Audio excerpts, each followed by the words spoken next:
പാലും പഞ്ചസാരയും ശർക്കരയും ഒന്നും ചേർക്കാതെ ഉണ്ടാക്കുന്ന വളരെ ടേസ്റ്റി ആയിട്ടുള്ള ഒരു സ്വീറ്റിൻ്റെ റെസിപ്പിയാണ് കേട്ടോ. ഇത് നല്ല ഹെൽത്തിയും കൂടിയാണ്. അപ്പോൾ എന്തായാലും ഉണ്ടാക്കി നോക്കുക. അപ്പോൾ നമുക്കിതെങ്ങനെ ചെയ്യുന്നത് നോക്കിയിട്ട് വരാം. അപ്പോൾ ഇതുണ്ടാക്കാനായിട്ട് നമുക്ക് വേണ്ടത് ഈന്തപ്പഴമാണ്. നമ്മൾ സാധാ കടയിൽ കിട്ടുന്ന ഈന്തപ്പഴം ഉണ്ടല്ലോ, അതെടുത്താലും മതി, ഇല്ലെങ്കിൽ നല്ല സോഫ്റ്റ് ആയിട്ടുള്ള ഈന്തപ്പഴം ആയാലും മതി. ഞാനിവിടെ 20 എണ്ണം എടുത്തിട്ടുണ്ട്. അതിനകത്തോട്ട് ഞാൻ 1 കപ്പ് നല്ല തിളച്ച വെള്ളമാണ് കേട്ടോ ഒഴിച്ചു കൊടുക്കുന്നത്. എനിക്കിതിന് പകരം പാല് വേണമെങ്കിലും ഒഴിച്ചു കൊടുക്കാം, കുഴപ്പമൊന്നുമില്ല. ഇനി നമുക്കിത് നന്നായിട്ടൊന്ന് മുക്കി വെച്ച് കൊടുക്കാം. ഇനി ഇതൊരു അരമണിക്കൂർ ഞാൻ നന്നായിട്ട് കുതിരാൻ വേണ്ടി വെക്കുന്നുണ്ട്. അപ്പം ഞാൻ പറഞ്ഞ പോലെ തന്നെ ഭയങ്കര വിലയുള്ള ഈന്തപ്പഴം വെച്ച് ഇത് ചെയ്യാൻ പറ്റുമെന്നൊന്നുമില്ല കേട്ടോ. സാധാ ലോക്കൽ കടയിൽ കിട്ടുന്ന ആ വില കുറഞ്ഞ ഈന്തപ്പഴം വെച്ചിട്ട് നമുക്കിത് ചെയ്യാം. കാരണം ഞാൻ അത് വെച്ചിട്ടാണ് ഇത് ചെയ്ത് കാണിക്കുന്നത്. നല്ല ടേസ്റ്റും ഉണ്ടായിരുന്നു. അപ്പോൾ അരമണിക്കൂറിന് ശേഷം നന്നായിട്ട് കുതിർന്നതിന് ശേഷം ഞാൻ ഇതിലേക്ക് ഒരു 2 വലിയ ഏലക്ക ചേർക്കുന്നുണ്ട്. ഏലക്ക പൊടി ഉണ്ടെങ്കിൽ നിങ്ങൾ ലാസ്റ്റ് ചേർത്ത് കൊടുത്താലും മതി.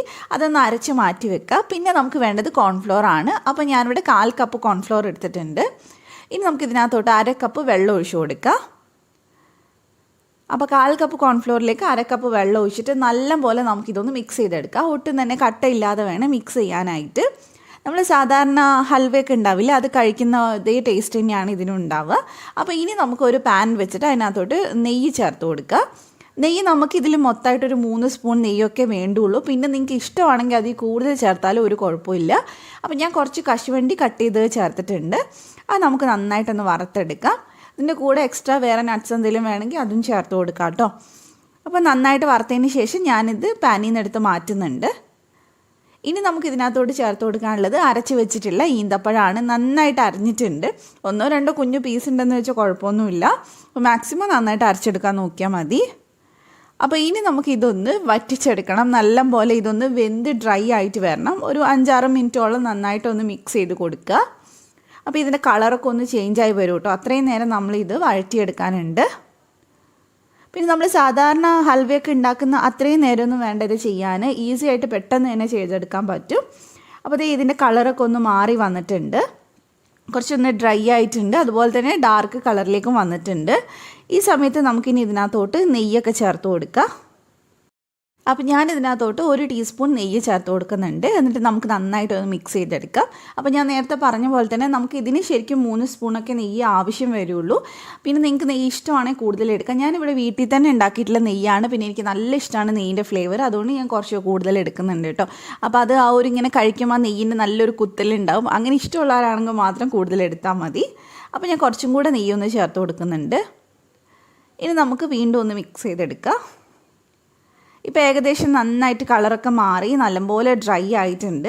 അപ്പോൾ ഇനി ഇത്രയും കൂടെ ഒന്ന് ഡ്രൈ ആവുന്ന സമയത്ത്, നന്നായിട്ട് പാനിൽ നിന്ന് ഇങ്ങനെ വിട്ട് തുടങ്ങുന്ന സമയത്ത് നമുക്കിതിലേക്ക് നമ്മൾ നേരത്തെ മിക്സ് ചെയ്ത് വെച്ചിട്ടുള്ള കോൺഫ്ലോറിൻ്റെ മിക്സ് ഉണ്ടല്ലോ അത് ചേർത്ത് കൊടുക്കാം. എന്നിട്ട് ഫ്ലെയിം നല്ല കുറച്ച് വെച്ചിട്ട് വേണം എല്ലാം ചെയ്യാനായിട്ട്. ഫ്ലെയിം കൂട്ടി വെച്ചിട്ടുണ്ടെങ്കിൽ കോൺഫ്ലോർ ചേർത്ത് കഴിഞ്ഞാൽ പെട്ടെന്ന് കട്ട പിടിക്കും. അപ്പോൾ ഫ്ലെയിം കുറച്ച് വെച്ചിട്ട് പെട്ടെന്ന് തന്നെ മിക്സ് ചെയ്തെടുക്കാം. നന്നായിട്ട് ആ ഒരു ഈന്തപ്പഴത്തിലേക്ക് നന്നായിട്ടൊന്ന് മിക്സ് ആയിട്ട് കിട്ടണം. അപ്പോൾ നന്നായിട്ട് മിക്സ് ചെയ്തിട്ടുണ്ട്. ഇനി നമുക്ക് ഇതിനൊന്ന് വറ്റിച്ച് പാനിൽ നിന്ന് വിട്ട് വരുന്ന പരുവത്തിലേക്ക് മാറ്റണം. അപ്പോൾ ഒന്ന് പാനിൽ നിന്ന് ഇളകി തുടങ്ങുന്ന സമയത്ത് വീണ്ടും ഞാൻ 1 ടീസ്പൂൺ നിറയെ നെയ്യ് ചേർത്ത് കൊടുക്കുന്നുണ്ട്. നന്നായിട്ട് മിക്സ് ചെയ്തെടുക്കുക. ഇത് കുട്ടികൾക്ക് കൊടുക്കാൻ പറ്റിയ നല്ലൊരു എനർജി സ്വീറ്റ് ആണെന്ന് നമുക്ക് വേണമെങ്കിൽ പറയാം. കാരണം ഈന്തപ്പഴവും നെയ്യൊക്കെയാണ് നമ്മൾ ചേർത്തിട്ടുള്ളത്. നല്ലതാണ് കുട്ടികൾക്ക് കഴിക്കുന്നത്. അപ്പോൾ നന്നായിട്ട് മിക്സ് ചെയ്ത് നമ്മളിത് നന്നായിട്ട് പാനിൽ നിന്ന് വിട്ട് വരുന്ന പരുവായിട്ടുണ്ട്. ഇനി നമുക്ക് ഇതിനകത്തോട്ട് കശുവണ്ടി ചേർത്ത് കൊടുക്കാം. എന്നിട്ട് അതും കൂടെ നന്നായിട്ട് മിക്സ് ചെയ്തെടുക്കാം. നിങ്ങളുടെ കയ്യിൽ ഏലക്ക പൊടി ഉണ്ടെങ്കിൽ ഈ സമയത്ത് ഏലക്കാപ്പൊടി ചേർത്ത് കൊടുത്താൽ മതി. അരക്കുന്ന സമയത്ത് ഏലക്ക ചേർക്കണമെന്നില്ല. അപ്പോൾ നല്ലപോലെ നമ്മൾ മിക്സ് ചെയ്തെടുത്തിട്ടുണ്ട്. അപ്പോൾ നല്ല ഡ്രൈ ആയി പാനിൽ നല്ല വിട്ട് വന്ന് തുടങ്ങിയിട്ടുണ്ട്. ഈ സമയത്ത് നമുക്ക് ഓൾറെഡി നെയ്യൊക്കെ സ്പ്രെഡ് ചെയ്തിട്ടുള്ള ഒരു പാനിനകത്തോട്ട് ഇത് ഒഴിച്ചു കൊടുക്കുക.